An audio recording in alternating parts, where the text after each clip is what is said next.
Afaa firaashii hedduu bareedaa ta'e maashaallah qabadhe isin dhufee jira. Hanga xumuraa hordofaa isinin jedha. Na wajjin turtiin keessan.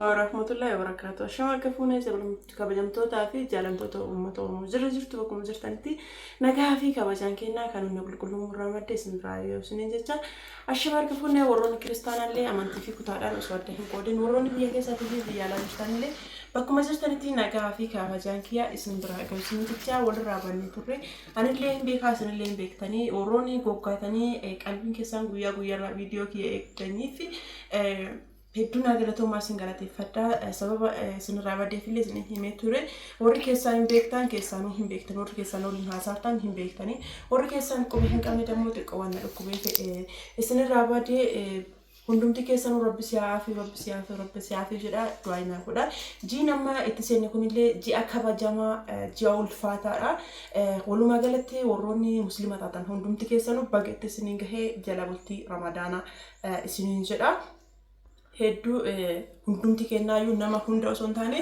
asuma keessaa hiriyoota kennallee haa ta'u fira kennallee haa ta'u maatii kennallee haa ta'u warroonni bara hin gaddaa soomanii baran hin soomne nama sooma kana hin dhaqqabanne nama hedduutu jira jechuudha walumaa galatti alhamdulillahi rabbil alamin hunduma kennaayyuu kabara hin gaddaa soomne kabarana rabbitti nu gahee nama sooma kana soomee as keessaa sharri dalagni hunda as keessatti rabbiin waraarame keerii hedduu dalaganne nama gammachuu of duraa jechuudha sinqii of duraa kaayate sooma kana nagaan soomame xumura rabbiin waa taasisu sinin jedha kabarana ittiin nu gahee hiikallee ittiin nu gahee kabara dhufuullee walumatti ittiin nu waagawu isinin jecha har'allee viidiyoo obboleetti teennaa qabadhe isinii dhufee jira jechuudha afaan firaashiti jechuudha warroonni viidiyoo kiyya kanaaf haarawaa taatan saabskiraayib sheer laayik gochuudhaan viidiyoo kiyya kanatti qalaqalamaa isinin jedha dabalamaati akka isin yeroo hundaa viidiyoo kiyya akka gadhiisnu akka isin bira gahu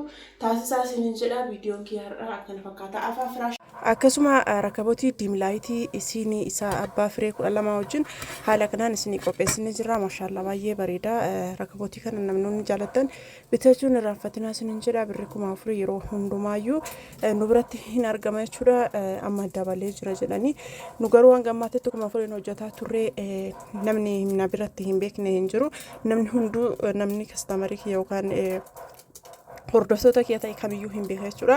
Siinii kun baay'ee bareeddi miila qabdi. Siinii nama kamiifuu nama saalfachiistu miti. Nama guddaa kamiifuu nama saalfachiistu gurguddoodhaallee akkasuma baay'ee bareeddi gatiin isillee baay'ee rikkaasha jechuudha. Baay'ee rakkasaa 4,000 fi 700 bichaa jechuudha. Darzanni isii 4,000 fi 700 rakabootiin kun waa 4 qaba jechuudha. Saarbisii kanallee hin qaba. Akkasuma ammoo ixaanaa kanallee hin qaba. Siinii kun akkuma isin argitan kana yeroo isin asiisii akkana ilaalu baay'ee bareeddi jechuudha. Maashaallah siiniin kun baay'ee bareeddi baay'ee tokko jaaladhe faashinallee wanta ta'eef maqammacaan isillee akkanarraa lippi qirtsiidha baay'ee bareeda jechuudha. Akkasuma mandajaa qaba ixaanaa qaba jabanaa irra taa'u qaba jechuudha. Mandajaan kun kuma afaan firaashii baay'ee bareedu jechuudha. Warroonni baay'een afaan firaashin ati gurgurtu akkamitti firaashii akkamii gurgurtaa warri naan jettan nama hedduutu iyyuu jira. Har'a qabadhee isin dhufee jira firaashiin kuni mana kiyya keessatti haarawaa kanaan dura qabadhee isinii dhufee hin jiru yeroo jalqabaatii fi firaashii kana qabadhee isinii dhufee jira. Firaashiin kun firaashii boora kana yoo argitan hundumtuu tokko firaashii boora kanaa fi diimaa kana yoo argitan hundumtuu tokko isin fakkaachuu danda'a garuu wanta isin beekuu qabdan tokko yoo jiraate firaashiin hundumtuu firaashiin babaruun diddiimaan kun yoo xiqqaate maqaa haga 4 qaba jechuudha. Firaashiin diddiimaan babaruun kun maqaa haga 4 qaba. Daraja isaa sontaani maqaan isaatu jechuudha. Inni kun Itiyoodha jechuudha. Argaatanii Itiyoodha. Akkuma isin argaatan kana Itiyoo foomidha jechuudha. Firaashiin kun namni hin beekne hin jiru. Dhugaa dubbachuuf an bitadhee jira. Firaashii kana har'a osoo hin taane qaata keessa jechuudha. Haati tiyyaa hoggaa 5 natti fakkaata. Hoggaa 5 yeroo san asitti hundi waa'ee firaashii kanallee irraa hin beeku hasaasatti haati tiyya bitatanii mana fayyadamaa turan jechuudha. Ergasii hanga isa jijjiiramellee isa san hin jira jechuudha. Dhugaa dubbatu firaashii firee 3 jechuudha. Firaashii firee 3 bitanii isa kana jechuudha. Hanga ammallee hin jira jechuu barbaadeeti. San qofa osoo hin taane anillee ofii kiyyaa jechuudha. Isa kana jechuudha. Firaashii algaatu meetirka 50 irratti bitadhee jira jechuudha. Ajajaan fechiisisne yeroo san ka firaashii meetirka 50 ajajaan fechiisifne manatti bitadhee jira jechuudha. Ji'a meeqa ji'a 8 jechuudha. Yeroo sargii kiyyaa bitadhee jechuudha. Ji'a 8 warri beektanii warri hin beekneef ji'a 8 jechuudha.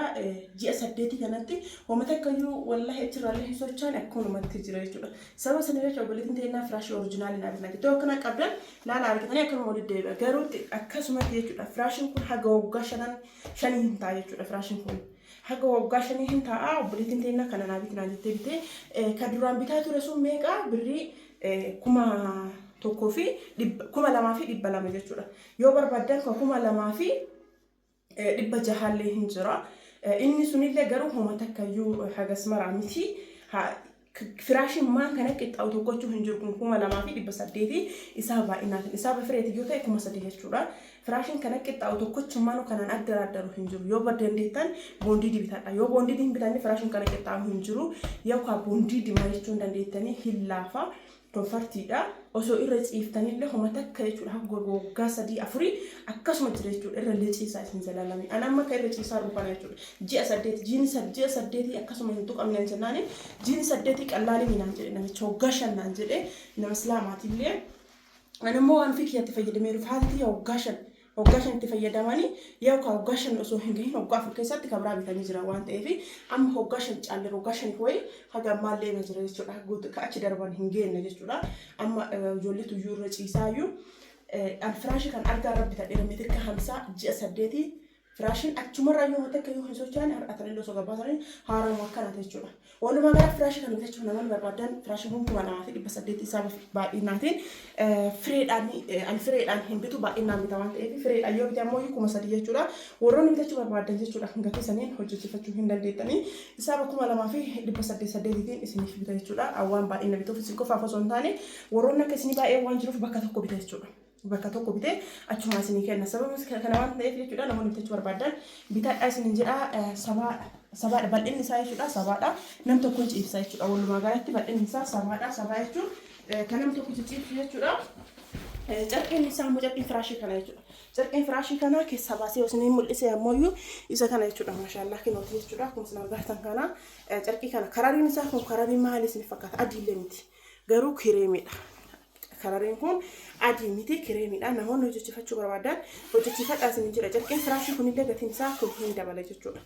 Argitanii carqii firaashii sanneen meeqaan hojjechiisaa turre kan duraa san 1,300 inni kun garuu carqiin firaashii tokko jechuudha akka isiniif galuuf gatii isaa tokko addaan baasee isin mul'isaa isin himaa jira carqii firaashii isin himee jira amma carqii firaashii tofe carqii firaashii kaan yoo barbaadan 1,300 zarii kanaa ta'e karaa illee kan barbaadan filadha zarii kanaatti yoo filattan bargaaruyyuu isa kana buleen illee isin hojjedheera kanaan dura zarii kanaa jechuudha zarii kana yoo barbaadan carqiin firaashii tokko jechuudha 1,400 tiraasii yoo barbaadan tiraasiin carqiin tiraasii bichaan jechuudha birrii 650 carqii beek tiraasii yoo barbaadan carqiin beek tiraasii birrii 300 jechuudha.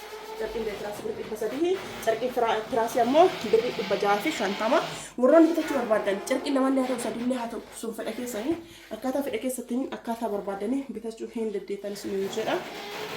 Warroonni meeshaan keessan isin hin bahin obsaan na eeggadhaa isin jedha warroonni meeshaa ramadaanaallee na bira qabdan hedduutu jira sababa meeshaan kun waan isin hin xumuraminiitiin sababa saniif maatii keessan bira isin hin gahin hedduutu jira jechuudha meeshaan ramadaanaaf maatii keessanii qopheessitanii maatii keessan bira isin hin gahin hedduutu jira waan ta'eef sababa saniif jecha inshallah wal isin qixxeessaa wal isin geessa isin jedha sababa saniif waliin qixxeessin yoo ture sababa isin irra tureef dhiifama guddaa isin jedha wal isin qixxeessa akkasuma ammoo meeshaan zamoonni kanatti deddeemullee meeshaan ramadaanaaf deemu hedduutu jira waan ta'eef warroonni akkasuma maatii keessan ramadaanaaf sarpiraayizii godhuu barbaadanillee lakkoofsa bilbilaa kiyyaran naa daawwatanii argachuu ni dandeettan isin jedha akkasuma meeshaa fannisuraallee haa ta'u arabiyaa mijiisii meeshaa hunda barbaadan hunda keessatti irratti jechuudha meeshaa mana keessaallee haa ta'u warroonni jechuu barbaadan gara kee kootaa isin jedha eessa jiraatta warroonni naan jettaniif akka jiru shashamanidha.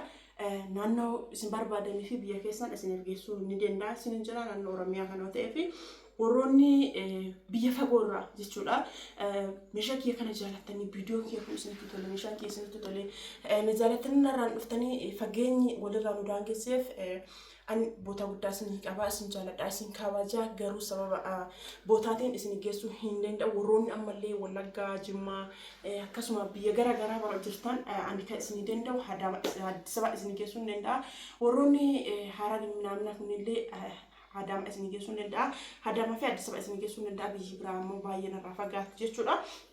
Oromiyaa keessoo ta'e biyyuma hundaayyuu isinii geessa jechuudha. Ajajadhaa isiniin jira.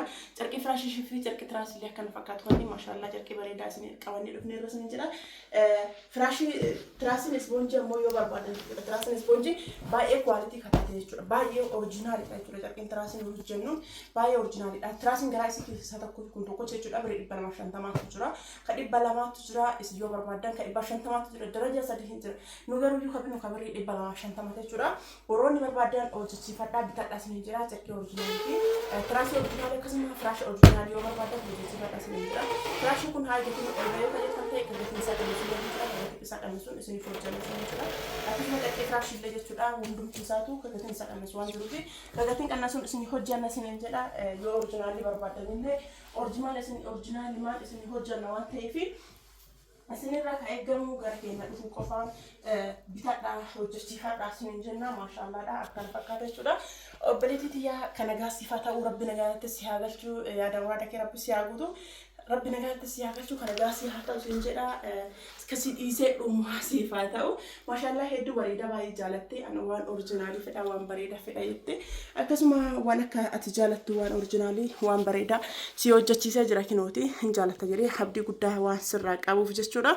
Maashaallah baay'ee bareeda waan ta'eef yoo jaalatte hin jaalatta jedhee abdii guddaa sirraa qaba akkana fakkaata sin jedha. Firaashiin kan kee maqaa raadiyaa jechuudha. Obboleettii tiyyaa raadiyaa meeshaan kan kee akkana fakkaata waan ta'eef maashaallah sin jedheera amala qabdaa maashaallah. Hanga amaatitti namni narraan hojjechiifatu namni akkuma gaariin jiru namni badaalleen jira. Baay'ee namni badaalleen naqunname hin beeku. Maashaallah namni hundumtuu nama amala gaarii qabuu fi nama gaariidha jechuudha. Rabbi nagaanitti isin haa galchu. Warroonni baree engaddaatiif baranallee maatii keessan bira soomtanii bara dhufu anummaan akkam ta'a warri jettan warroonni biyya alaa jirtan guutumti keessan iyyuu rabbi nagahaan sooma baranaa isin ficcisiise ka bara dhufu maatii keessan bira isin haasomsiisu isiniin jedha. Warroonni bultii qabdanii fi warroonni haadhaaf abbaa keessan irraa fagaattanii ijoollee keessan irraa fagaattanii garagara jirtanillee rabbi nagaanitti isin haa galchu gammachuu amma nu maatii keenya biraatti argaa jirruu fi biyya keenya argaa jirru kana rabbi isin haa dhaqqabsiisu isiniin jedha. Hedduu galatoomaa isin jaaladha. Subscribe like share naa godhaa isiniin jedha. Qayyimtoota mana maddaamee jirtan hunduma keessaniyyuu isin jaaladha isin kabaja isiniin jedha. Nagaatti horaa bulaa.